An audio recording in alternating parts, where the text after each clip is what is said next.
Hi అండి. ముందు వీడియోలో ఆవు పిడకల మీద పాలు పొంగించి పరమాన్నం ఎలా చేసుకోవాలో పెట్టాను కదా. ఎవరైనా చూడకపోతే ఒకసారి చూసేయండి. ఈ వీడియోలో సూర్యభగవాని పూజా విధానం చూపిస్తాను.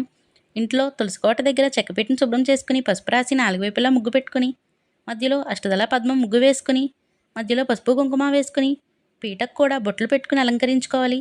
దేవుడి మందిరంలో ఉండే గణపతి గౌరమ్మకి బొట్లు పెట్టుకుని పీట పైన పెట్టుకోవాలి. పక్కన చిక్కుడాకు పైన పసుపు గణపతిని చేసుకుని బొట్లు పెట్టుకుని పక్కన నీళ్ళ చెంబులో మామిడాకులు అలానే పువ్వులు పెట్టుకోవాలి. పద్మానికి మధ్యలో ఒక చిక్కుడాకు నుంచుకుని 7 చిక్కుడుకాయలు కొబ్బరి పుల్లలతో చేసిన రథం పెట్టుకోవాలండి. రథంకి ఇరువైపులా 7 చిక్కుడాకులు పెట్టుకోవాలి. ఒక్కొక్క చిక్కుడాకు పైన ఒక జిల్లేడు పువ్వు, ఒక చిక్కుడు పువ్వు, ఒక రేగిపండు, చిన్న చెరుకు ముక్క అలానే చేసుకున్న పరమాన్నం పెట్టుకుని దేవునికి తాంబూలం పెట్టుకొని అద్దం పెట్టుకొని దీపపు కుందులను కూడా బొట్లు పెట్టుకుని ఆవు నెయ్యితో దీపం వెలిగించుకోవాలండి.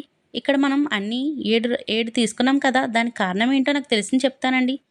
మనకి సూర్యకిరణాలు ఏడు వర్ణాలతో కలిసి ఉంటాయి కదా. అదేనండి రెయిన్బో కలర్స్ అంటాం కదా. అలానే ఏ రథానికైనా ఒక సారథి ఉంటారు కదండి.